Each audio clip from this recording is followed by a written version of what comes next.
Bonsoir à tous, merci de nous avoir rejoints. Voilà, donc je me présente Corinne Bosque, directrice des admissions pour les établissements Adonis Éducation. Donc je suis très heureuse voilà, de pouvoir vous accueillir aujourd'hui pour notre journée un petit peu découverte des métiers. Donc voilà, j'ai l'honneur aujourd'hui d'accueillir donc Sandra Bouèche, qui est directrice de la maison d'édition CEDRAP depuis un peu plus d'une quinzaine d'années, donc qui exerce sa passion au sein de cette magnifique maison d'édition qui est dédiée, orientée plutôt vers l'édition scolaire. Donc c'est pourquoi il nous est venu l'envie, bien sûr, de pouvoir en quelque sorte un petit peu l'interviewer, qu'elle nous parle voilà, de son métier. Donc, en s'adressant bien sûr à tous les étudiants voilà, qui sont chez nous. Donc, je pense que vous êtes nombreux à vous être connectés, mais aussi, voilà, c'est une visio qui est ouverte, bien entendu, aux étudiants qui souhaitent découvrir le métier. Donc, je vais patienter encore peut-être une toute petite minute, le temps que tout le monde se connecte. Je vous dis à tout de suite. Je me présente de nouveau, donc Corinne Bosque, directrice des admissions pour l'école Adonis Éducation. Donc, nous sommes aujourd'hui réunis pour une découverte des métiers de l'édition et j'ai l'honneur d'être accompagnée aujourd'hui par Sandra Bouèche, qui est donc directrice des éditions CEDRAP depuis une quinzaine d'années. Et aujourd'hui, elle se proposait de nous parler voilà, de son métier passion, de vous faire découvrir un petit peu, voilà, bien sûr, la maison d'édition, son organisation. Alors, on va faire une petite ouverture, si vous voulez, en présentant le BTS Édition, parce que sont avec nous, bien sûr, les étudiants de nos établissements qui sont donc en première ou deuxième année sur nos instituts de Montpellier, Toulouse, voilà, ou encore Paris. Mais aussi, voilà, nous avons invité également les personnes qui souhaitaient découvrir, bien sûr, ce BTS. Alors, je vais en dire quelques petits mots. Donc, pour le BTS Édition, donc comme tous les BTS, c'est vrai que c'est un bac plus 2. L'avantage des BTS, vous le savez, c'est que ce sont des diplômes qui sont donc très professionnalisants. Le BTS Édition est bien entendu orienté beaucoup sur l'aspect littéraire. Donc, c'est vrai que bien souvent, les étudiants que nous accueillons, hormis parfois certains qui ont fait un petit peu de parcours en faculté, en général, ils sont plutôt issus de bacs plutôt littéraires avec des options donc littérature, bien sûr, économie sociale, mais aussi parfois STMG. Après, on peut être issu de tout univers en termes de baccalauréat,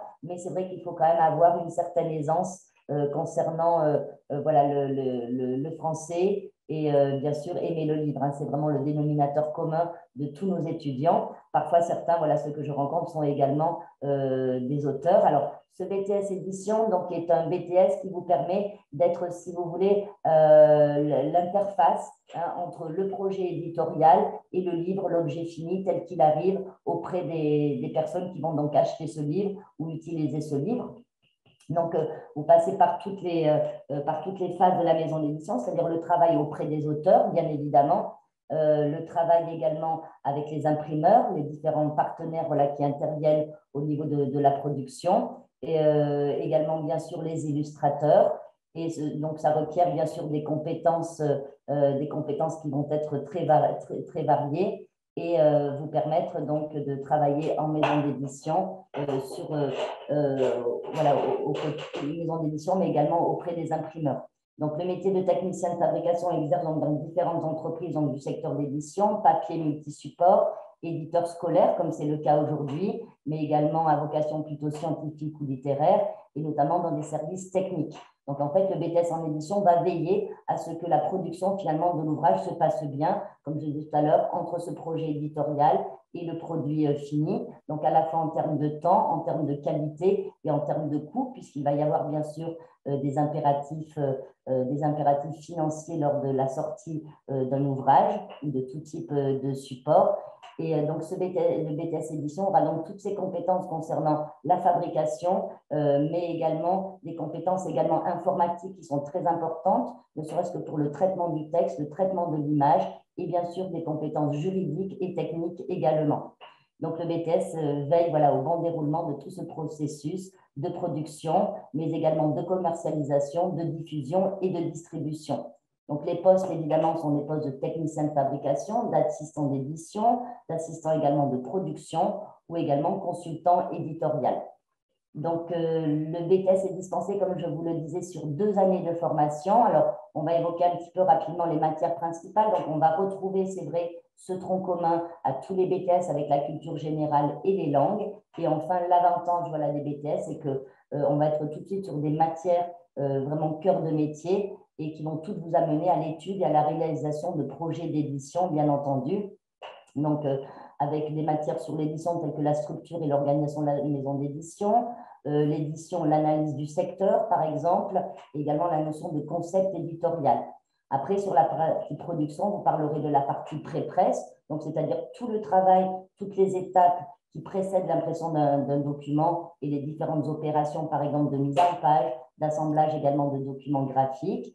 Vous travaillerez bien sûr sur les différentes typographies, le calibrage, la correction bien évidemment des épreuves, les préparations des documents ainsi que les contrôles bien sûr des épreuves. Donc ça peut être un travail que l'on fait justement en lien avec l'auteur, mais également avec des imprimeurs, puisque vous aurez également toutes les connaissances nécessaires concernant l'impression, la technique vraiment d'impression du livre, avec les différentes machines offset, les machines rotatives. Ensuite, à ces enseignements-là, donc, vous devrez également développer de fortes compétences en informatique appliquée, puisque vous verrez tout ce qui va être le traitement de l'image, des différents visuels, et enfin tous les concepts graphiques avec tous les acteurs et les outils des conceptions graphiques. Voilà, donc vous voyez un travail qui est très varié, aussi bien donc en amont, travail avec l'auteur, la partie donc de fabrication et ensuite la partie distribution, commercialisation. Donc, ce BTS est donc très complet, mais permet, c'est vrai, une poursuite d'études, évidemment. Hein. Donc, après le BTS, certains de nos étudiants vont se diriger plutôt vers des licences pro, métier du livre. D'autres, un petit peu plus artistiques, se spécialiseront également sur l'illustration. Et à partir de cette licence pro, bien sûr, vous pourrez également aller jusqu'au master. Donc, c'est vrai qu'il existe peu d'écoles actuellement sur le BTS édition. Donc, le groupe Adonis Éducation fait partie de ces écoles qui ont décidé de dédier, c'est vrai, leurs actions auprès de ce BTS, puisque Adonis Éducation est propriétaire donc, de 3 marques de maisons d'édition, 7 Cédrap et Bourrelier, qui sont voilà, spécialisées sur le domaine de l'enseignement, notamment livre jeunesse et enseignement. Voilà, donc c'est pourquoi au sein de nos établissements, nous avons aussi le plaisir d'accompagner des alternants qui travaillent au sein de nos maisons d'édition et qui étudient également chez nous au sein de nos écoles. Ensuite, donc, voilà un petit peu pour le tour d'horizon voilà, de ce BTS qui est passionnant. Je vais donc laisser la parole à Sandra, donc, je vous le rappelle, qui est directrice d'édition de la Cédrap et qui va nous parler de son métier et de l'organisation notamment de la maison d'édition. Merci. Alors, je ne sais pas si le son est suffisant. C'est bon? On m'entend bien? Oui, on t'entend très bien, Sandra. Merci beaucoup de faire l'honneur d'être ici. Merci pour ce rappel sur ce BTS. Effectivement, la conclusion sur ce métier, c'est que c'est vraiment passionnant et j'espère que déjà, vous qui êtes en BTS, vous le touchez du doigt. C'est très varié également. C'est vrai on n'est pas uniquement sur du manuscrit, mais il y a de la fabrication, il y a le suivi des auteurs, des éditeurs. Voilà, on est sur tout plein de métiers. Donc, moi, je travaille aux éditions Cédrap, qui est donc un éditeur scolaire. Donc, on est sur une niche un petit peu spécialisée, mais on va voir que beaucoup de choses qui concernent la Cédrap sont transposables sur d'autres éditeurs, que ce soit grand public, etc. Mais on a aussi des spécificités qui sont importantes. Donc, la Cédrap existe depuis 1985, donc ça va faire bientôt 40 ans qu'on est là. On édite des produits qui sont à destination des écoles primaires en général, c'est-à-dire maternelle et élémentaire, donc de la petite section, même tout petit, jusqu'au CM2. Donc, ce secteur-là scolaire, il est partagé avec à peu près une vingtaine d'éditeurs. On est une vingtaine à travailler sur ce secteur-là, mais on va dire qu'il y a 6 gros éditeurs qui sont bien implantés, et je pense que beaucoup d'entre vous les connaissent, Sonatier, Nathan, Bordas, Magnard, Hachette et Belin. On va dire que ça, c'est les gros éditeurs les plus connus, entre guillemets, sur le secteur scolaire. Mais après, on est une vingtaine, donc Cédrap, CED, Retz, MDI. Donc, il y a plein d'autres éditeurs qui existent, qui travaillent sur le secteur du scolaire. Donc, si je vous parle de ce secteur-là, c'est que c'est important, quel que soit le métier que vous ayez, quel que soit le secteur, de bien connaître sa cible, c'est-à-dire connaître ses concurrents. Donc, on fait toujours des études de concurrents, mais connaître qui sont aussi des partenaires, c'est-à-dire voir comment chacun travaille, qu'est-ce qu'on propose, etc. Connaître sa cible, c'est-à-dire pour qui on travaille, à qui est destiné l'ouvrage. Quand je parle d'ouvrage, ça peut être un livre. En tant qu'éditeur scolaire, on ne fait pas que du livre, on fait aussi ce qu'on appelle des outils. Un outil, ça peut être par exemple un classeur, ça peut être quelque chose qu'on va manipuler, du jeu, etc. Tout ce qui est à destination de l'école. Donc, c'est assez variable. On fait aussi de la littérature jeunesse, puisque depuis quand même pas mal de décennies maintenant, la littérature est rentrée dans les classes avec de la lecture suivie. Donc, c'est vrai que beaucoup d'éditeurs scolaires ont leur propre collection de jeunesse. Donc, ils travaillent avec des auteurs jeunesse et pas scolaire, je tiens à le préciser parce que c'est vrai que ce n'est pas le même travail. Et on va faire des compléments à ces livres-là qui vont être, qui vont être scolaires. Après, on peut avoir aussi des abonnements. Voilà, le secteur du scolaire et il y a bien sûr du numérique qui est proposé. Est assez vaste. Donc, il faut bien connaître son marché. On a bien dit maternelle, élémentaire. Sur l'évolution du chiffre d'affaires, il faut savoir que le scolaire, depuis quelque temps, c'est difficile. C'est difficile avec une progression qui a baissé de 17% en général, même si le lycée, lui, et vous êtes bien placé peut-être pour ceux qui sont connectés pour le savoir, les dernières réformes qui sont entrées au lycée, notamment les réformes du bac, ont beaucoup changé les programmes et donc ont permis aux éditeurs de renouveler le fonds, de faire des nouvelles publications, etc. Mais sur le secteur maternel élémentaire, c'est-à-dire le secteur de la CEDRAP et d'autres éditeurs qui sont spécialisés que chez les petits, là, on s'est retrouvé avec des années un petit peu difficiles, puisqu'officiellement, les programmes n'ont pas changé depuis 2016, donc ça fait quand même pas mal d'années, même si dernièrement, il y a eu quand même des ajustements, que ce soit avec Blanquer ou Papendiaï aussi, qui a fait quelques circulaires, quelques documents qui apportent justement des précisions sur les programmes, des mini-changements, on va dire. Donc, ça nous oblige, on va dire, à mettre à jour notre fonds, mais il n'y a pas eu de gros changements de niveau de programme. Alors, on va revenir sur les programmes, c'est important. Donc là, on est toujours sur comprendre sa cible. Donc, si je vous parle gros chiffres, c'est vrai que je vous ai dit que le scolaire souffrait un peu, qu'est-ce qu'on éditait. Si je vous parle gros chiffres, le scolaire, c'est quoi? C'est plus de 12 millions d'élèves. Donc, ça paraît énorme. Si je prends le premier degré, ce qui nous concerne, là, on est plus que 6,5 millions. Donc, hop, on resserre un petit peu. Il faut savoir que l'État investit une certaine somme pour aider à ces équipements. Mais bon, ce sont les communes qui payent, donc ce n'est pas énorme. Connaître sa cible, c'est aussi savoir à qui on s'adresse. Donc, toujours être à l'affût de comment est construite l'école, comment sont les classes, est-ce qu'ils ont des doubles niveaux en général, est-ce qu'ils sont sur des simples niveaux. Parce que tout ça construit aussi notre offre éditoriale. C'est-à-dire comment on va faire un livre. On ne le fait pas de la même manière quand on sait qu'on a beaucoup d'écoles double niveau, par exemple des CM1, CM2, ou si on a beaucoup plus de cibles simple niveau. Il y a aussi l'évolution du nombre d'élèves face à l'enseignant. Par exemple, aujourd'hui, si je prends la rentrée, alors 2022, je n'ai pas les chiffres, mais j'ai les chiffres sur 2020. 2020, on sait qu'il y a à peu près, alors j'aime pas les virgules, donc je vais arrondir à 22 élèves parce qu'on ne va pas couper un élève, donc 22 élèves par classe. Ça, c'est une moyenne, ce qui est un nombre assez conséquent. Ce qui veut dire que le travail de l'enseignant est quand même, il faut faire face à une classe avec beaucoup d'élèves, avec une hétérogénéité. Autrement dit, on n'a pas tous les élèves du même niveau.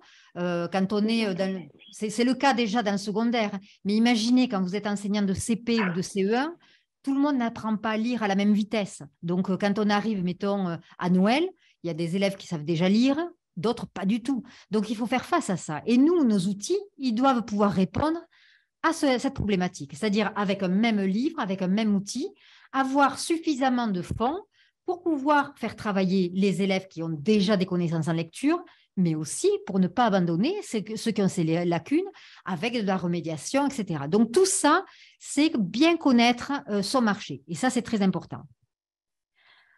Donc, je vous ai parlé tout à l'heure un petit peu du ministère.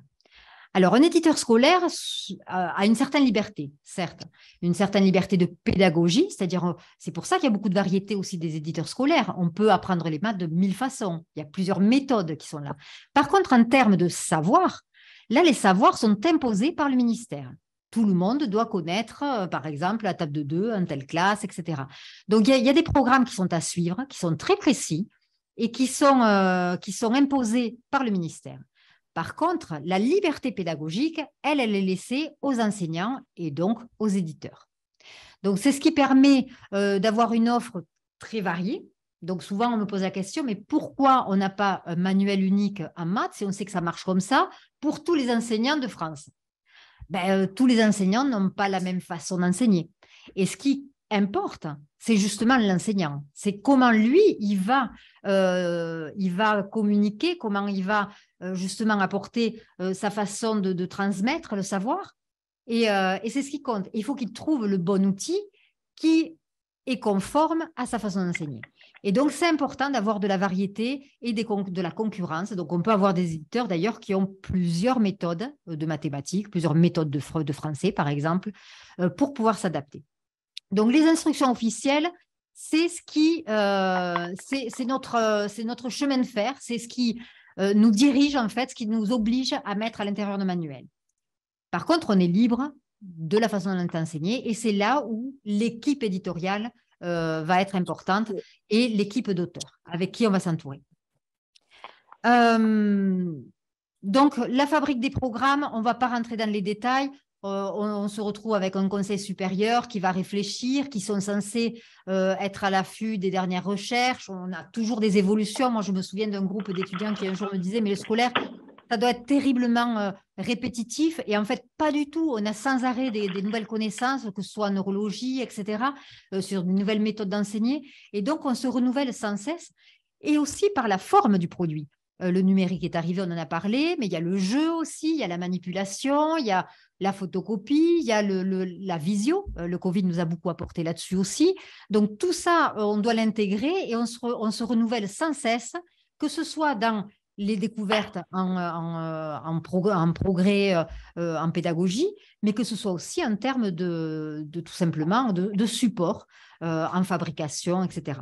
Donc ça, il faut toujours être à l'affût de ça. Alors, une fois qu'on a bien compris justement à qui on s'adresse, c'est-à-dire qui va utiliser notre matériel, est-ce que c'est l'enseignant, est-ce que c'est l'élève, parce qu'on a des outils qui sont pour les enseignants, comme les guides par exemple, pour les élèves, donc l'âge, donc il faut en tenir compte aussi, le type d'école, même si on vise toute la France, on ne va pas uniformiser, on peut avoir des outils qui vont à l'intérieur avoir assez de diversité d'offres, de supports pour pouvoir s'adapter à des écoles, à des classes uniques dans le rural, etc. Donc tout ça, il faut bien le cibler. Et après, on fait le manuel. Donc ça sera un autre cours de la genèse d'un produit, etc. Mais là, je suis là pour vous présenter un petit peu ce qu'est un éditeur scolaire. Donc, il y a un circuit de vente à respecter. Le circuit de vente, une fois qu'on a ce manuel, il est très variable. Donc, on a les prescripteurs. Alors, qu'est-ce qu'un prescripteur? C'est quelqu'un qui va conseiller. Donc, il est important de faire connaître le manuel. Par les inspecteurs, les conseillers pédagogiques, les INSPE. Donc, les INSPE, c'est là où sont formés les futurs enseignants. Donc, s'assurer qu'on est bien dans les bibliothèques des INSPE. Il y a des conférences qui sont faites aussi par les auteurs. Ça peut être des visioconférences aussi, des modules qu'on fait assez courts. Nous, on fait par exemple des émissions qui sont offertes par CEDRAP, qui ne sont pas forcément sur des produits, qui sont vraiment sur des thèmes très larges, mais ça permet de faire connaître CEDRAP parce que justement, on sait s'entourer de pédagogues et de personnalités, je dirais, importantes dans le milieu. Et donc, on met en place ces thématiques et qu'on offre donc à tous ceux qui veulent se connecter. Les adjudicataires. Alors, qu'est-ce que c'est qu'un adjudicataire? Souvent, c'est un libraire d'ailleurs. Il faut savoir que les manuels sont vendus souvent suite à des appels d'offres et donc un éditeur seul ne peut pas répondre à un appel d'offres. Donc, on est obligé de passer par un adjudicataire. Donc, un libraire qui, lui, va récupérer toutes les commandes des écoles et va ensuite passer les commandes auprès des éditeurs. Donc voilà au niveau des circuits de vente. Donc si je compare la chaîne du livre traditionnelle, donc on part l'auteur qui va écrire, mettons, un roman, l'éditeur qui va faire son travail donc d'éditeur, illustré, mise en page, etc. Ensuite, on part à la fabrication, diffuseur, distributeur, et puis on part ensuite sur les détaillants, les bibliothèques, pour après arriver au lecteur. Sur la chaîne du livre scolaire, on est c'est un petit peu différent. On ne part pas forcément de l'auteur. Très souvent, c'est l'éditeur qui va décider de ce qui est des besoins. Par exemple, on a besoin d'un nouveau manuel de maths. Donc, on n'attend pas qu'un projet nous arrive. On va mettre en place une équipe d'auteurs. On va faire des réunions, on va regarder les dernières recherches, les derniers progrès, on va regarder la concurrence, bien sûr. Et puis, donc, c'est quelque chose qui va partir de l'éditeur. Et l'éditeur va ensuite créer une équipe d'auteurs. Les auteurs, eux, vont rédiger à l'intérieur d'un cadre qui aura été défini auparavant par l'éditeur. Alors, par l'éditeur accompagné, bien sûr, des inspecteurs, etc., puisque c'est quand même eux qui ont le savoir et qui ont les connaissances en termes de pédagogie. Donc, mais c'est l'éditeur qui fait ça. Donc, les auteurs, eux, vont rédiger à l'intérieur d'un cadre. Ensuite, on va fabriquer. Donc, ça, c'est pareil. Ensuite, on va diffuser, distribuer. Et ensuite, là, ça va partir soit directement dans les écoles, soit par les libraires adjudicataires. Et enfin, à la fin, le lecteur, en fait, c'est l'élève ou l'enseignant, ou les deux. Voilà. Donc, vous voyez, on a une petite différence sur le départ, notamment. Ce n'est pas forcément un travail d'auteur qui nous arrive. Alors, attention, on a de très beaux projets d'auteurs qui nous arrivent aussi. Mais on va dire que tout ce qui est manuel scolaire, en tout cas, c'est plutôt l'éditeur qui enclenche le processus et qui va chercher des auteurs. Les auteurs qui sont à 99,9%, même je dirais à 100%, uniquement des enseignants et des personnels de l'éducation. Ça, c'est quelque chose dont on ne veut pas se passer parce qu'il faut savoir ce que c'est que d'avoir 20 élèves en face. Il faut savoir ce que c'est d'avoir 30 élèves, plutôt même, très souvent. Il faut savoir ce que c'est qu'un enfant de 8 ans. Donc, nos rédacteurs, on y tient beaucoup, ce sont des enseignants. Et ça, c'est important parce que le travail d'éditeur derrière est beaucoup plus fort. C'est-à-dire qu'un enseignant, un très bon enseignant n'est pas forcément un très bon rédacteur. Donc, on se retrouve avec des manuscrits qui sont souvent donc, très forts en termes de matière grise, je dirais, de pédagogie, mais qui ont besoin d'être retravaillés, parfois les consignes un petit peu réécrites, etc., pour harmoniser à l'intérieur d'une méthode. Et donc, le travail d'éditeur, comme vous pouvez voir, est quand même très, très, très, très important derrière l'enseignant. Donc, voilà pour la chaîne du livre qui est du manuel. Alors, une fois qu'on a ça, il faut distribuer. Il faut distribuer. On a des stocks de manuels. Voilà, on a fait notre travail. Il faut distribuer. Alors, je vais vous parler de la distribution classique. Donc, en général, la distribution, elle se fait par des grands groupes. Donc, on connaît les 5 principaux. Hachette Distribution, c'est le groupe Lagardère, avec Hachette et Nathan notamment. On a Interforum, par exemple, du groupe Editis, donc Nathan, Bordas, etc. Mais ils prennent aussi des externes, d'autres éditeurs. Dilisco, donc là, on est plutôt sur le groupe Albin Michel Magnard. On a le groupe Sodis, donc ça, c'est le groupe dont Gallimard fait partie. Et Union Distribution, qui est le groupe Flammarion. Donc là, on va dire, on a les gros distributeurs. Il en existe bien d'autres, attention. Mais là, on va dire que ce sont les grosses plateformes qui s'occupent de distribuer tous les manuels et ouvrages scolaires en général. Et puis, il y a d'autres maisons d'édition, comme la CEDRAP, où on a fait le choix, ou comme la CED, ou comme Jocatop, je n'en suis pas sûre, enfin d'autres éditeurs, qui, eux, ont fait le choix d'une diffusion et d'une distribution propre. Donc, ça veut dire qu'on gère tous les métiers. On est éditeur, mais on va aussi s'occuper de la promotion et on va s'occuper aussi d'envoyer le colis auprès du client. Donc, voilà. Donc, on voit, il y a, on va dire, les grosses plateformes qui sont là pour distribuer la plupart des éditeurs que je vous ai cités tout à l'heure. Il y a d'ailleurs ces gros éditeurs. Et puis, il y a aussi des éditeurs comme CEDRAP qui ont choisi de faire une distribution propre et de gérer tous les métiers, c'est-à-dire du départ jusqu'à la fin. Le seul métier qu'on ne fait pas jusqu'à maintenant, on ne sait jamais, c'est d'imprimer. Mais ça sera un autre cours où on parlera de l'impression. Donc voilà sur la distribution. Donc je reviens un tout petit peu en arrière. Donc le métier, bien connaître de quoi on parle, sa cible, quel que soit le secteur d'ailleurs. Moi, je vous ai parlé du scolaire, mais si vous êtes dans la jeunesse, etc., il faut connaître ses concurrents, il faut connaître sa cible, etc.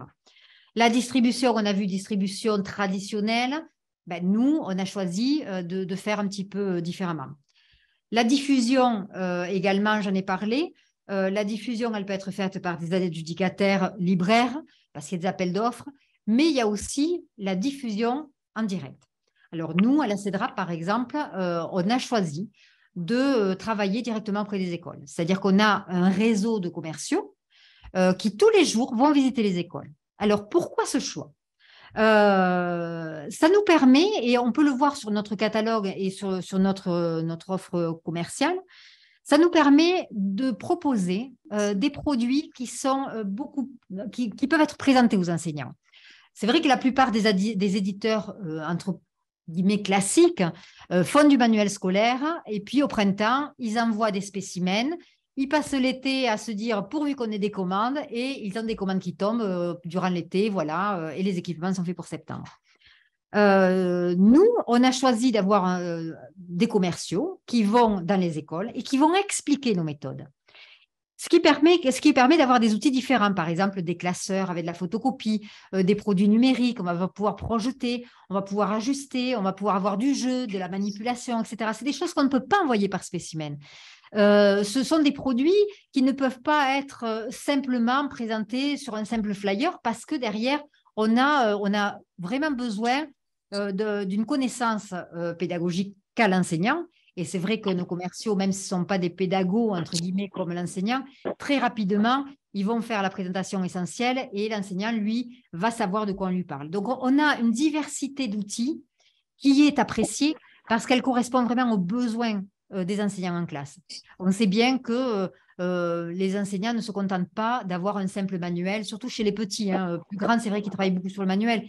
Mais nous, là, on vous parle de la maternelle et de l'élémentaire. On est sur des classes qui vont se décloisonner. Autrement dit, ils vont travailler avec un autre enseignant, vont faire des petits groupes, vont faire des recherches. Et tout ça, il faut des outils. Et nous, on est là pour proposer tout ça. Donc, on a choisi d'avoir un réseau qui vont aller chaque jour dans les écoles. Et ce réseau, il faut le nourrir. Et l'édition est là pour le nourrir aussi. Donc, on va voir un petit peu comment est structurée une maison d'édition, notamment CEDRAP. Donc, la maison d'édition CEDRAP, comme bien d'autres, on a un service éditorial, donc pour donner le fond et les outils.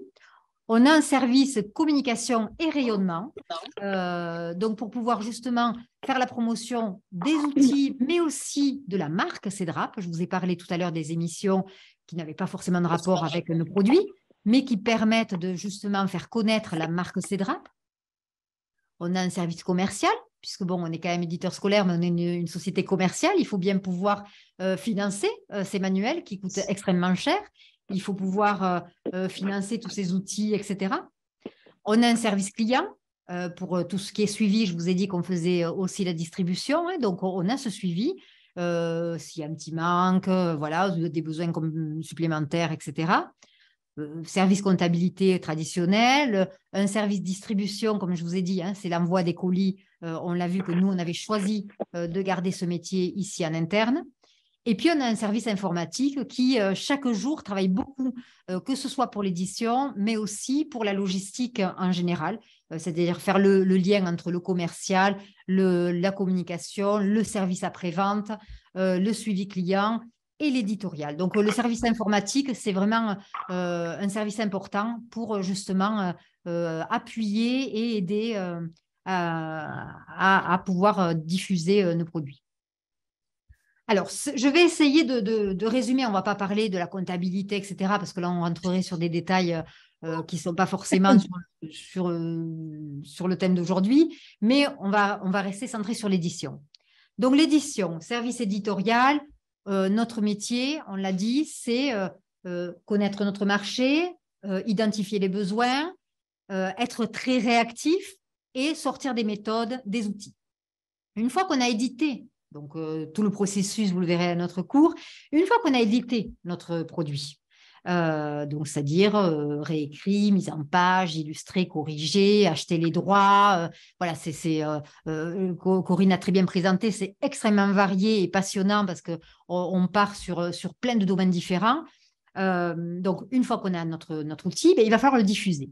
Donc, pour le diffuser, on a deux moyens, je vous en ai parlé rapidement. Donc, le service commercial qui va le prendre en charge et le service communication et marketing, ce qu'on appelle chez nous le rayonnement. Le commercial, lui, il va prendre connaissance de l'outil. Donc, l'édition va devoir le former là-dessus. Donc, on va faire une présentation de la méthode, expliquer comment on a créé, qui ont été les auteurs, pourquoi on l'a fait. Donc, on va faire une présentation générale. On va lui fournir également des outils de présentation. Donc, les outils, ce sont le catalogue, par exemple. Le catalogue, chaque année, il est renouvelé, il est mis à jour. Donc, ce n'est pas simplement les prix, mais on va aussi travailler sur les phrases d'accroche. On va faire attention à ce que la présentation, parce qu'on a peu de place dans un catalogue pour présenter une méthode, mais en tout cas que l'essentiel soit là pour que l'enseignant puisse bien comprendre quelle méthodologie on a choisi de mettre pour travailler tel ou tel domaine. Et ensuite, on va leur préparer, par exemple, des plaquettes également. Donc, sur un outil qu'on va vouloir mettre en avant. Ça peut être aussi des flyers.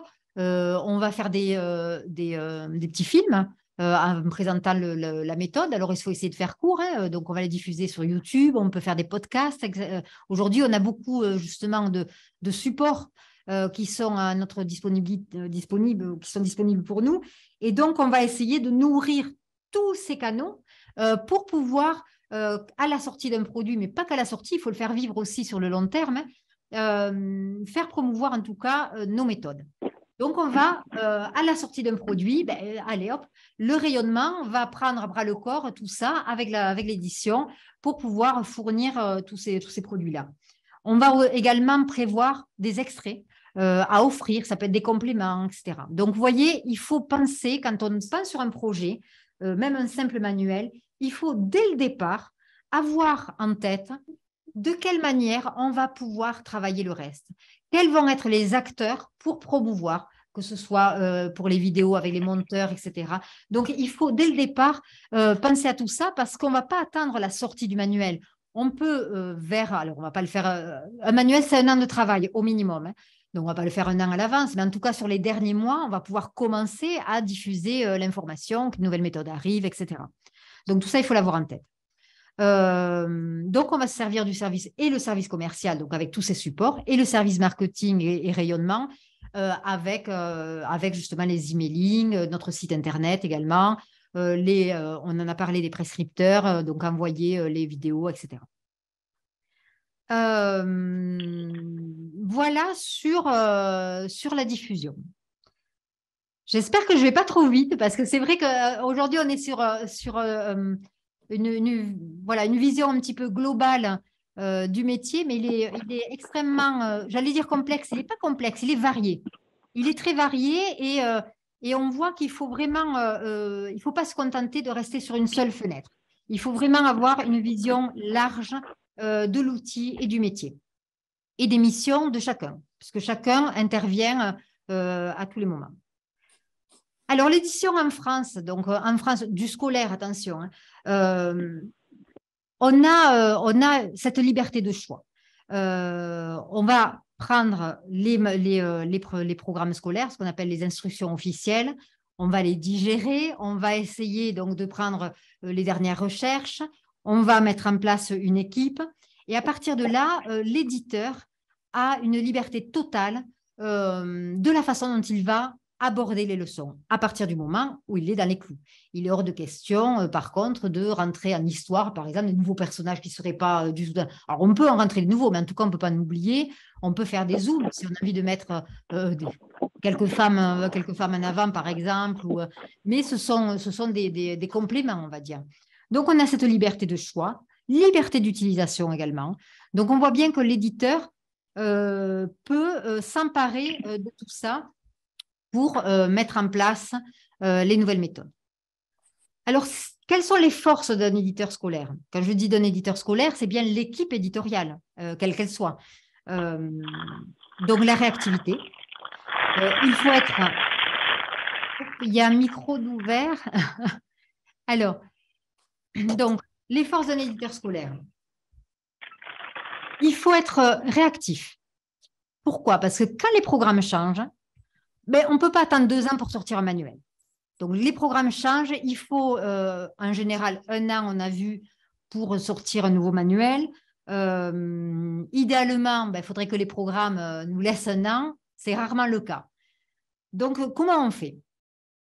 Souvent, le ministère interroge les enseignants. Donc, ils ont des projets de programme. Et c'est à partir des projets de programme que nous, on va commencer à travailler. Et moi, par exemple, j'avertis mes auteurs. Je leur dis, voilà, on a un projet de programme, mais on sait qu'il n'est pas encore validé par les enseignants.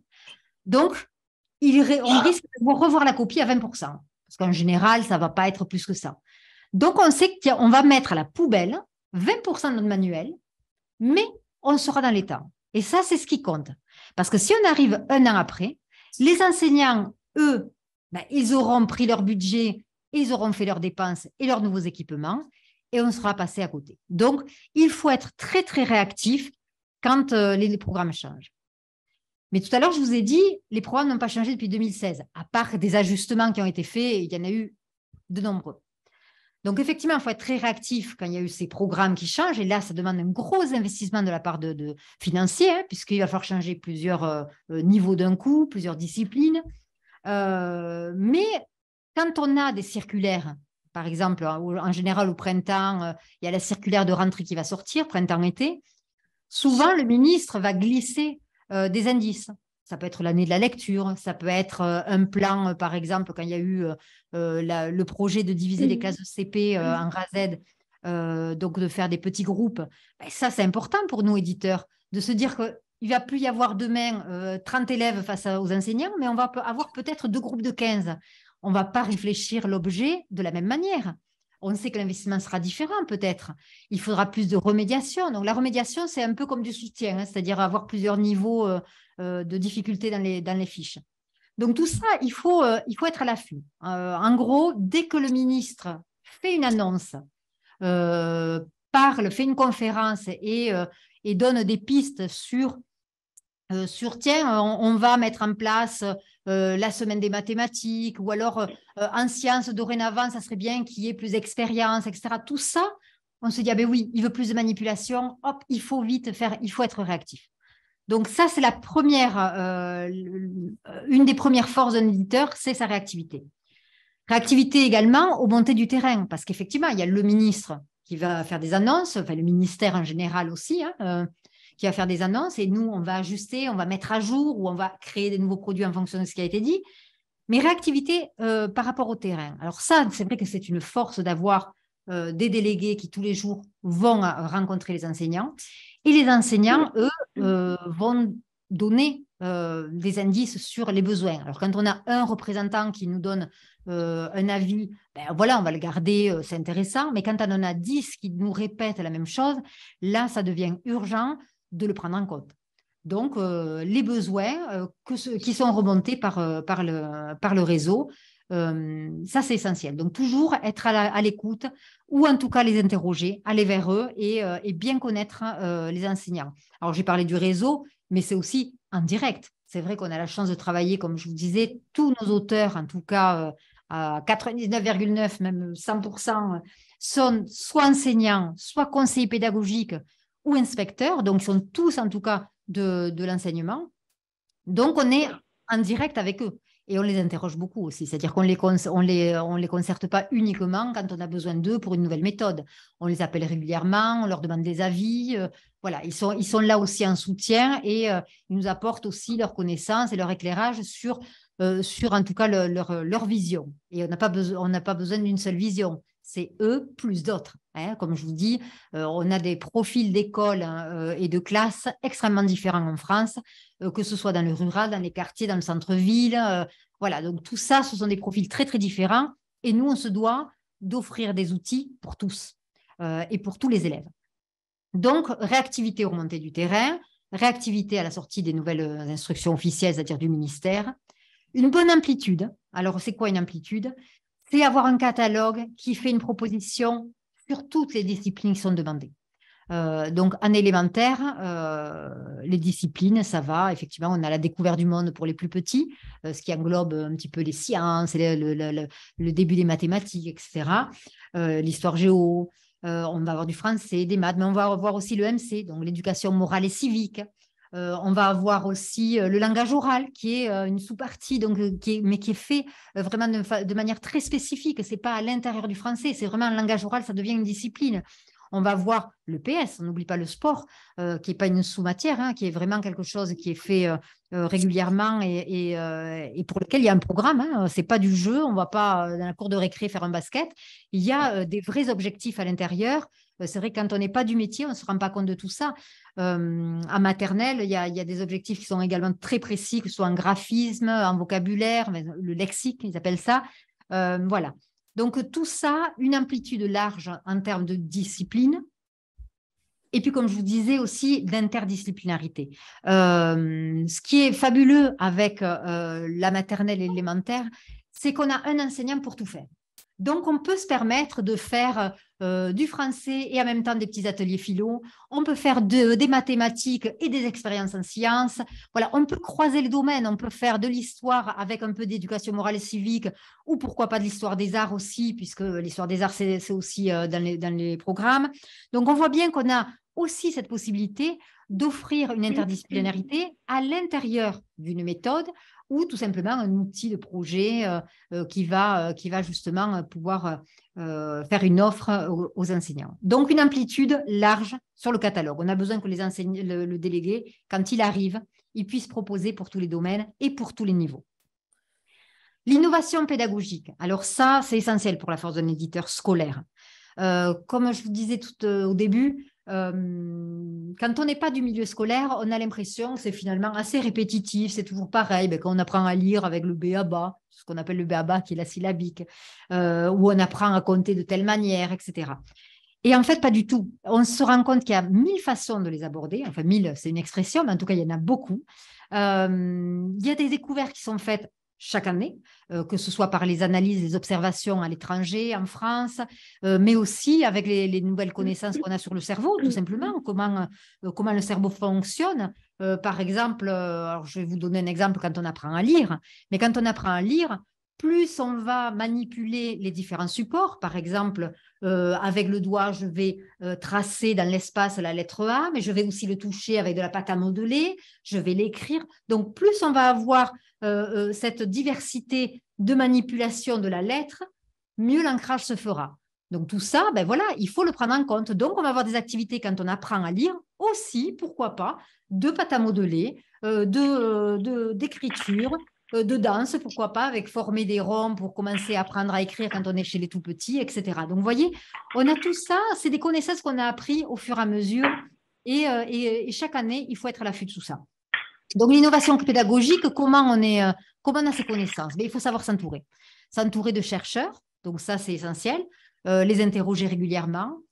On a aussi des rapports qui sont faits par le ministère publie des rapports, donc alors on ne va pas tout lire, mais en tout cas, il faut savoir trier les informations, mais il faut être à l'affût de tout ça parce que l'innovation, elle est là pour... elle est là, effectivement, en tant qu'éditeur scolaire, on se doit d'être à la pointe, entre guillemets, mais elle est là aussi pour faire en sorte que les élèves d'aujourd'hui fassent de demain des adultes, on va dire, avec un esprit critique, avec un savoir-faire, etc. Et ça permet de les aider à se construire pour plus tard. Et nous, en tant qu'éditeur scolaire, on est un vecteur justement par les supports en mettant en forme ces innovations. Donc, la qualité pédagogique du fond, c'est-à-dire qu'un bon produit peut avoir une durée de vie très longue.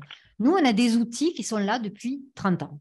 30 ans au catalogue et qui ne sont pas périmés parce que ils ont été pensés avec de la manipulation. Ils sont toujours voilà, à la pointe, je dirais, des besoins d'aujourd'hui. Donc, la qualité pédagogique, le fond. Et puis aussi, comme je vous ai parlé un petit peu de coût, mais ça sera aussi à un autre moment, le coût d'un manuel scolaire est très élevé, donc la durée de vie d'un manuel est assez longue. Elle est assez longue pour des raisons aussi financières de l'école, hein. C'est-à-dire que chez les petits, c'est la commune qui paye le manuel et donc l'enseignant ne peut pas changer son manuel de maths tous les ans. Donc, effectivement, c'est un investissement et la durée de vie d'un manuel peut être plus longue parfois que le changement des programmes. Mais bon. La qualité physique des produits. Alors ça, on y tient aussi. Pourquoi? Le physique, c'est-à-dire la forme, alors il y a le consommable. Si on est sur un cahier effectivement consommable, bon ben voilà, on peut se permettre d'avoir une qualité de papier peut-être plus fin, etc. Mais il faut toujours avoir en tête à qui s'adresse le livre. Si je suis sur un cahier de maternelle, par exemple, les petits ils appuient fort sur leur crayon, etc., on a besoin d'avoir un papier beaucoup plus épais. Donc, on va faire attention à cette qualité-là. Si les petits, bon, ils ont les mains un petit peu sales, etc. Donc, on va avoir des cartes un petit peu plastifiées parce que la durée de vie du matériel, c'est du matériel relativement coûteux. En tout cas, il a besoin de résister dans le temps. Si on fait des petites cartes en papier, les enseignants ils vont nous appeler en disant ben voilà, moi au bout d'un an, j'ai dû jeter votre produit, ça ne va pas. Donc, la qualité physique est essentielle. Et là, les propositions du service fabrication sont essentielles dans la fabrication de nos outils. Que même pour le manuel scolaire, sur la couverture, sur le choix du papier, qui ne soit pas trop transparent, qui dure dans le temps, la couleur, le rendu du couleur. Imaginez quand on sort un produit où on va travailler chez les petits sur la couleur, sur les arts, ben si on a besoin de rouge, il ne faut pas qu'il sorte rose, on a besoin de rouge. Donc tout ça, c'est essentiel. Donc la qualité physique, c'est un va-et-vient, je dirais, entre la fabrication et l'édition. Moi, je pars toujours on va partir de l'idéal, de quoi j'ai besoin. Je vais aussi expliquer à la fabrication l'objectif pédagogique du produit. Pourquoi je l'avais imaginé comme ça? Et un bon fabricant, lui, va pouvoir peut-être me soumettre d'autres pistes. Ah ben tiens, moi j'avais imaginé des dés, mais lui, il a une petite roue qui serait bien manipulée par les enfants, etc. Donc, ce sont des échanges permanents comme ça qui sont essentiels. Et donc, toujours être à l'affût des connaissances de qualité d'impression de papier, mais aussi de matériel, et d'aller chercher des nouveaux fabricants pour pouvoir faire des propositions de formes, de papier, etc., et de produits. Une autre force d'éditeur scolaire, donc vous voyez, tout ça, c'est vraiment, je parle bien de l'équipe éditoriale. La proximité et l'écoute. Mais ça, j'en ai parlé tout à l'heure. Effectivement, ça se rejoint avec la réactivité qui est quand les programmes sortent, la réactivité des remontées terrain. Mais la proximité et l'écoute, c'est aussi être très proche de l'enseignant. C'est savoir tester, par exemple, une première leçon, avoir des remontées, pourquoi il y a eu tel problème, par quoi il faudrait améliorer ou pas, etc. Donc tout ça, toujours ne pas s'enfermer. Même quand le produit est terminé, laisser remonter les critiques, positives comme négatives. Les deux sont constructives pour les prochains projets. Donc, régulièrement, nous, on interroge les délégués, les enseignants, et on leur dit, voilà, qu'est-ce que vous avez aimé? Parce que ce sont des choses qui seront peut-être à reproduire. Qu'est-ce que vous n'avez pas aimé et pourquoi? Pourquoi ce n'était pas adapté? En quoi? Que ce soit en fabrication ou en termes de méthodologie, etc. Et tout ça, ce sont des choses qu'on garde précieusement et qui sont réinvestis dans les outils derrière qui sont proposés. Aide à l'enseignant. Alors, l'aide à l'enseignant, c'est vrai que un éditeur scolaire, il est là pour accompagner aussi l'enseignant. L'enseignant d'aujourd'hui, on lui demande, surtout chez les petits, hein, il doit être expert en toutes les disciplines. Il doit savoir tout faire. Et il doit en plus préparer ses cours. Donc, c'est quand même un métier qui est lourd au quotidien pour eux. Donc, il faut les accompagner. Et donc, on propose des manuels qui vont pouvoir prendre pratiquement clé en main. Et ça, c'est vraiment ce qu'ils demandent aujourd'hui. Donc, l'aide à l'enseignant, c'est proposer des guides, mais ça peut être des ressources complémentaires aussi, hein. Ça peut être de l'audio en plus qu'on va proposer, ça peut être de la partie numérique également, pour pouvoir personnaliser une leçon, par exemple. Donc, tout ça, c'est la proximité qu'on a avec les enseignants qui nous permettent d'améliorer et de proposer ça. Évidemment, le bon rapport qualité-prix. Ça, c'est sans ça, on n'a pas de client, hein. C'est-à-dire que il faut trouver le juste milieu entre les budgets qui sont très serrés et qui sont très différents d'une commune à une autre. On a des communes très riches et on a des communes qui ils ont un petit fonds et ils font comme ils peuvent. Donc, il faut pouvoir avoir une offre relativement large, et ça, je l'ai tout à l'heure dit en parlant d'amplitude. Donc, peut-être des outils qui vont pouvoir photocopier, etc. Donc, qui sont plus coûteux, mais en une fois, et qui vont garder très longtemps. Et peut-être plus de consommables pour les écoles qui ont plus d'argent, qui ont plus les moyens, ou avoir une proposition. Le rapport qualité-prix essentiel. Et bien sûr, il faut diversifier ses auteurs, ses conseillers scientifiques et ses auteurs. Donc, ça, c'est important. Donc, je vais un petit peu, alors je vois l'heure, donc je vais essayer d'accélérer, mais aujourd'hui, l'idée, c'était de connaître le milieu scolaire et l'édition scolaire. Donc, je vais finir par un résumé quand même du travail éditorial.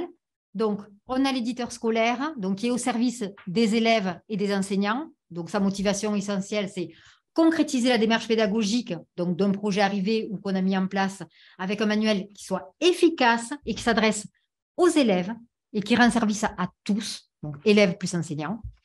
On définit donc le projet éditorial. On complète, on renouvelle le catalogue. J'ai vu, j'ai 5 minutes encore, donc je me dépêche. Donc, on complète, on renouvelle le catalogue. On peut aussi, on a des projets qui nous arrivent, donc on va le publier. Quand on a ce projet-là, on va le mettre en page. Donc, on a besoin d'un maquettiste, un graphiste. Donc, lui, ça va être son travail de mettre en page en tenant compte des directives de l'éditorial. Et ça, c'est très important parce qu'on a des impératifs pédagogiques. Donc, c'est bien l'édito qui prend le dessus sur la maquette. Si on a dit qu'on voulait telle couleur, c'est qu'il y a une vraie raison. Par contre, c'est un échange permanent entre la maquette et l'édition. Mais le dernier mot, c'est l'édition. On n'est pas sur un produit esthétique, on est sur un produit pédagogique et esthétique, dans cet ordre-là. L'illustrateur, donc on travaille toujours avec des illustrateurs internes ou externes.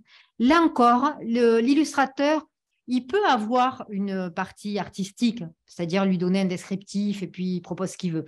Mais très souvent, dans l'édition scolaire, on est sur une illustration utile.